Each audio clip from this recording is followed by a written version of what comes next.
تو اس وقت اللہ تبارک و تعالی حضرت اسرافیل علیہ السلام کو پہلا سور پھونکنے کا حکم دے گا۔ چنانچہ حضرت اسرافیل علیہ السلام اللہ تبارک و تعالی کا حکم پاتے ہی پہلا سور پھونکیں گے اور یہ دنیا تباہ و برباد ہونا شروع ہو جائے گی۔ شروع میں اس سور کی آواز بہت ہی کم ہوگی، یہاں تک کہ لوگ اس آواز کو سننے کے لیے کان لگا کر سنیں گے،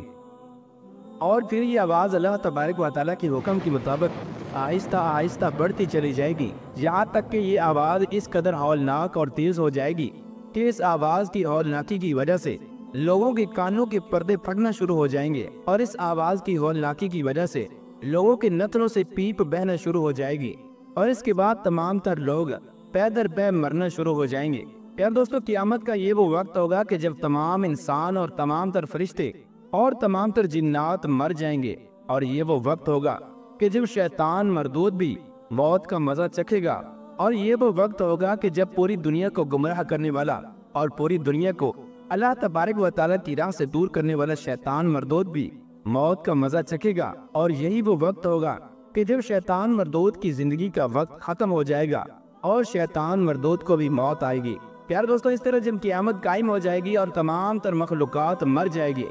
تو اس کی 40 سال بعد اللہ تبارک و تعالیٰ حضرت اسرافیل علیہ السلام کو زندہ فرمائے گا اور ان کو دوبارہ سے سور پھونکنے کا حکم دے گا۔ تو حضرت اسرافیل علیہ السلام اللہ تبارک و تعالیٰ کے حکم سے دوبارہ سور پھونکیں گے، اور اللہ تبارک و تعالیٰ کے حکم سے تمام تر مخلوق دوبارہ زندہ ہو جائے گی، اور تمام مردے دوبارہ زندہ ہو جائیں گے،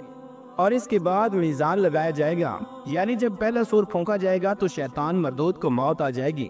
اور جب دوسرا سور پھونکا جائے گا تو پہلے اور دوسرے سور کے درمیان 40 سال کا وقفہ ہے، اور اس 40 سال کے وقفے کے دوران شیطان مردود موت کی نیند سوتا رہے گا،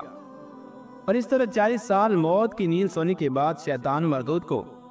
قیامت کے دن دوبارہ سے زندہ کیا جائے گا اور اس کو دوبارہ اٹھایا جائے گا۔ پیارے دوستو، بات کرتے ہیں کہ موت کے وقت شیطان مردود کی روح کو کون قبض کرے گا، اور یہ 40 سال کا عرصہ کہاں پر مردہ حالت میں گزارے گا،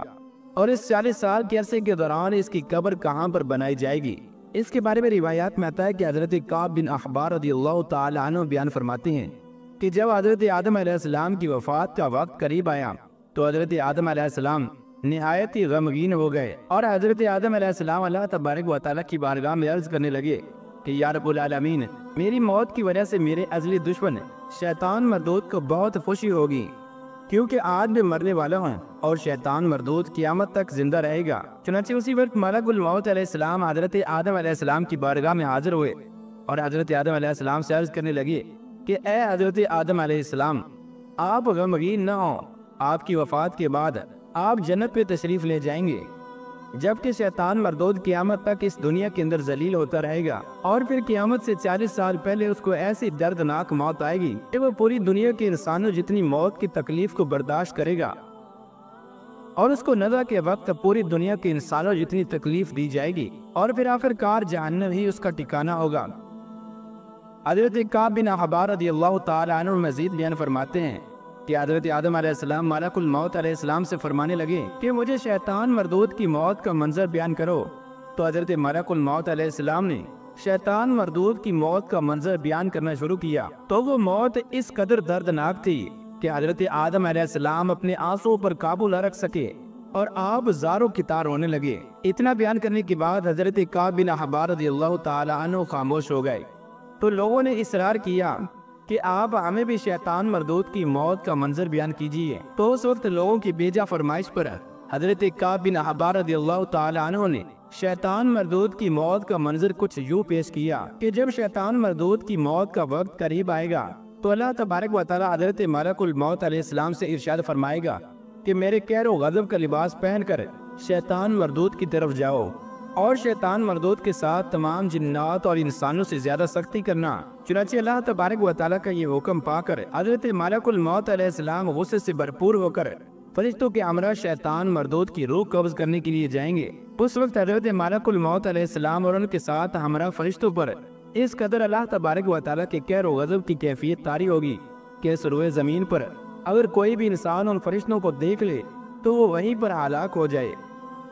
پیارے دوستو، جب حضرت ملک الموت علیہ السلام اللہ تبارک و تعالیٰ کے قہر و غضب کا لباس پہن کر شیطان مردود کے پاس پہنچیں گے تو اس وقت شیطان مردود داڑے مار مار کر روئے گا۔ پھر شیطان مردود کو نزع کے عالم میں موت کی تکلیف دی جائے گی، جو کہ تمام جنات اور انسانوں کی تکلیف کے برابر ہوگی۔ خیر دوستو، شیطان مردود کو نزع کے عالم میں اس قدر تکلیف دی جائے گی کہ وہ اس تکلیف سے گھبرا کر کبھی مشرق کی جانب بھاگے گا تو کبھی مغرب کی جانب، لیکن اس بدبخت کو کہیں پر بھی چھپنے کی جگہ نہ ملے گی۔ شیطان مردود جہاں بھی جائے گا ہر طرف اپنے سامنے ملک الموت علیہ السلام کو پائے گا۔ یہ شیطان مردود موت سے بچنے کے لیے سمندر کے اندر چھپنے کی کوشش کرے گا، لیکن سمندر بھی اس کو اپنے اندر چھپنے نہ دے گا۔ پھر یہ شیطان مردود موت سے بچنے کے لیے آسمان کی طرف بھاگے گا، تو وہاں پر بھی اللہ تبارک و تعالیٰ کے مقررہ فرشتے اس کو آگ کے کوڑے ماریں گے۔ پھر یہ شیطان مردود موت کے ڈر سے بھاگتا ہوا حضرت آدم علیہ السلام کی قبر کے پاس آئے گا اور حضرت آدم علیہ السلام سے مخاطب ہو کر کہے گا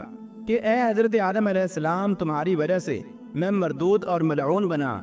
کاش کہ تم پیدا ہی نہ ہوتے۔ پیار دوستو، اس کے بعد شیطان مردود حضرت ملک الموت علیہ السلام سے عرض کرے گا کہ کتنی سختی اور تکلیف کے ساتھ تم میری روح قبض کرو گے؟ تو حضرت ملک الموت علیہ السلام فرمائیں گے کہ جتنے لوگ جہنم میں ہیں ان تمام تر لوگوں سے کہیں زیادہ سختی اور تکلیف کے ساتھ تیری روح نکالی جائے گی۔ حضرت ملک الموت علیہ السلام کی یہ بات سن کر شیطان مردود تڑپنے لگے گا اور موت کے خوف کی وجہ سے ادھر ادھر بھاگنا شروع کر دے گا، اور بھاگتا ہوا اسی مقام پر پہنچ جائے گا جہاں پر اس نے جنت سے نکلنے کے بعد زمین پر پہلا قدم رکھا تھا۔ اس وقت وہ جگہ اللہ تبارک و تعالیٰ کے حکم سے آگ کے انگارے سے بھی زیادہ سرخ ہو چکی ہوگی اور زمین چنگاریوں کی طرح بن چکی ہوگی۔ اس وقت شیطان مردود کو زبانیہ فرشتے گھیر لیں گے اور اس کو آروں اور زنبوروں کے ساتھ چیریں گے جب تک اللہ تبارک و تعالیٰ چاہے گا۔ اس وقت تک شیطان مردود نزع کی تکلیف میں رہے گا اور موت کی تکلیف برداشت کرتا رہے گا۔ جہاں پر شیطان مردود کی روح قبض کی جائے گی وہاں پر جہنم کی سنڈاسیاں لگی ہوں گی۔ جہنم کی ان دردناک سنڈاسیوں سے تڑپا کر شیطان مردود کی روح کو قبض کیا جائے گا۔ اس وقت حضرت آدم علیہ السلام اور حضرت حوا سے کہا جائے گا کہ ذرا اپنے دشمن کی طرف دیکھو کہ کس قدر ہولناک طریقے سے اس کی روح قبض کی جا رہی ہے اور کس طرح یہ ذلت کی موت مر رہا ہے۔ وہ لوگ یہ ہولناک منظر دیکھ کر اللہ تبارک و تعالیٰ کی بارگاہ میں عرض کریں گے